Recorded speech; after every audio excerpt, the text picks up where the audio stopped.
Bonjour. Avec toutes les possibilités offertes par Ansible dans l'exécution des playbooks, il n'est pas rare de chercher comment faire telle ou telle action. Parce qu'il m'arrivait aussi de chercher, voici un mini tuto qui va vous expliquer comment manipuler les boucles et arrêter une exécution suivant un critère. Alors c'est comme bien souvent je le dis, ça n'a rien de compliqué. Encore faut-il avoir essayé et trouvé comment le faire. Alors il sera facile de modifier ce qu'on va voir pour l'adapter suivant vos besoins. Alors ici, ce que je présente, tout le monde pourra rapidement déduire comment s'y prendre, mais inutile de chercher, vous avez déjà la réponse ici.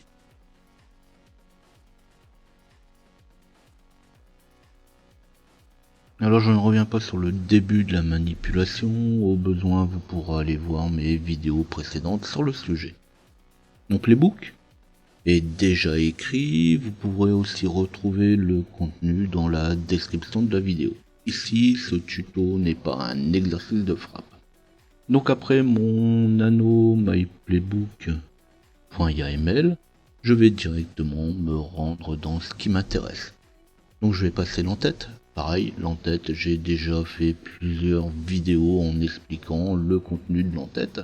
Donc ce qui va m'intéresser dans un premier temps, c'est ma variable 2. Donc je vais initialiser deux variables, une variable 1 qui est vide au démarrage, et une variable 2 qui va contenir un ensemble de données qui vont aller de 1 à 9. Alors ça peut être n'importe quelle autre valeur. L'idée est ici de prendre des chiffres de manière à comprendre plus facilement le contenu et l'exécution de ma boucle. Puis, dans les tâches, je vais commencer par faire une boucle. Alors on verra après qu'il y a plusieurs manières de pouvoir faire une boucle. Donc ici je vais utiliser le mot-clé loop qui va utiliser une plage, range, qui va aller de ma variable 2, la longueur de ma variable 2, donc la longueur de ma variable 2 contient 9 éléments.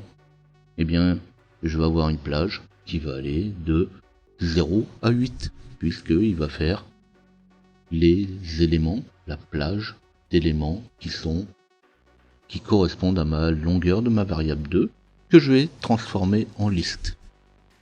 Donc en réalité, quand je fais un loop, il me renvoie sous forme d'item, sous le mot-clé item. C'est ce qu'on retrouve avec la ligne var1 égale le contenu de ma variable plus variable 2 item. Donc item, c'est le contenu de ce qui est envoyé par ma boucle.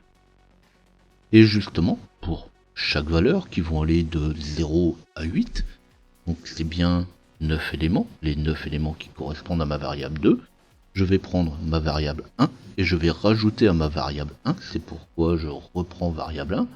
Ma variable 1 est égale à ma variable 1 plus var et entre crochets item.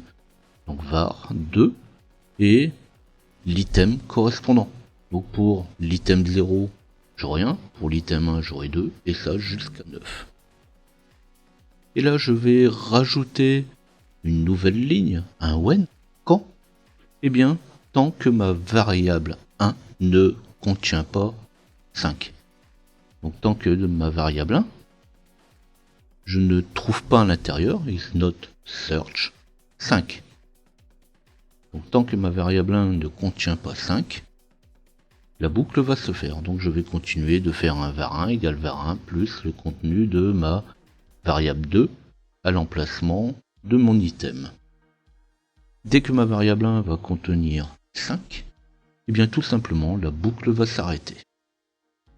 Alors là ici j'ai 9 éléments, mais je pourrais avoir plusieurs milliers d'éléments. Au lieu de faire la boucle pendant 1000 éléments, elle s'arrêtera dès que la condition est remplie. La condition c'est is not search, tant que je ne trouve pas 5. Alors ça pourra être autre chose, et ça j'en parlerai à la fin. Puis je continue avec un debug, et j'affiche tout simplement le contenu de ma variable 1, de manière à ce qu'on voit ce que ça donne dans l'exécution de mon playbook. Et puis maintenant que j'ai mon playbook, il me reste plus qu'à l'exécuter avec un Ansible playbook myplaybook.yml.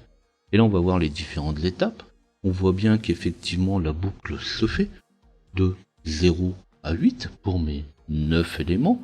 On voit que les premiers éléments vont passer, effectivement, et les derniers éléments, à partir du moment où le 5 va être trouvé dans ma variable 1, ils vont être skippés. On va juste les passer. Donc la boucle va se faire du premier au dernier élément, mais seules les variables, tant que la variable 1 n'a pas 5, eh bien ma variable 1 sera incrémentée de ma var2. Alors ici on va en profiter au passage, regardez bien comment j'ai écrit ma var1, donc on peut très bien rouvrir le fichier, on va aller voir comment j'ai écrit ma variable 1. Ma variable 1 elle a été écrite avec var1 égale var1 plus var2. Ce qui n'est pas du tout la même chose que faire un var1 plus l'item qui va aller derrière.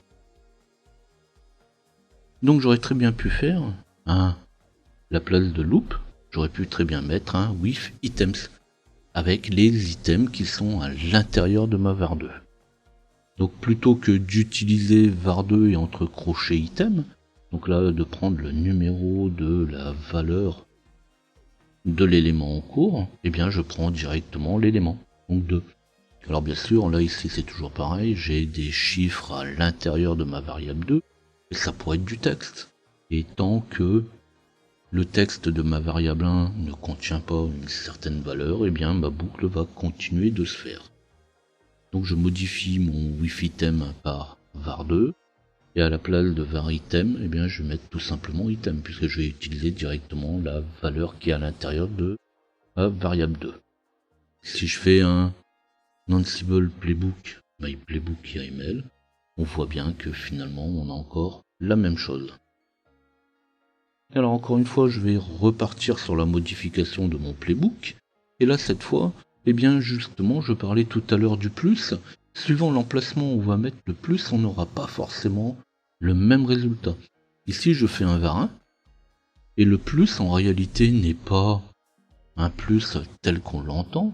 Le plus c'est tout simplement un texte que je rajoute à l'intérieur de ma variable 1. Par contre, si je ne veux pas qu'il soit pris en compte, je peux faire un var1 plus item dans un même ensemble de variables. Donc là j'ajoute bien l'item à ma variable 1. Et là cette fois si je l'exécute, on va voir que tous les chiffres vont être collés l'un à côté de l'autre. Donc bien sûr on peut de toute façon combiner tout ça, rajouter un plus et puis un espace entre les deux, mais ça après ça reste uniquement de l'utilisation. C'est ce que je disais au début. Le contenu pourra être modifié facilement et être adapté en fonction des besoins. Alors encore pour rester sur le même principe, on peut lui dire aussi que, tiens, par exemple, tant que l'item, eh bien, sa valeur numérique, son entier, est inférieur ou égal à 5. Donc là on peut mettre plein de conditions, c'est pareil, toutes les conditions on va pouvoir travailler facilement avec et les modifier en fonction des besoins. Et j'ai terminé par une dernière chose, donc là ici on a vu que j'ai pris ma variable 2 et je fais pour chaque item de la variable 2, mais on pourrait très bien rentrer directement les items avec un tiret with item tiret et le nom de l'item. Deuxième tiret, le deuxième item, troisième item, quatrième item, cinquième item. Donc là on utilisera plutôt cette dernière écriture avec le with item, par exemple, et souvent pour envoyer un ensemble de commandes. Alors ça peut être des commandes qu'on va envoyer à un serveur, mais ça peut être aussi, pourquoi pas, des commandes de configuration. Alors là j'ai mis que mes 5 items, donc on voit que de toute façon ça s'arrête à 5, mais on aurait pu très bien mettre autant d'items qu'on voulait.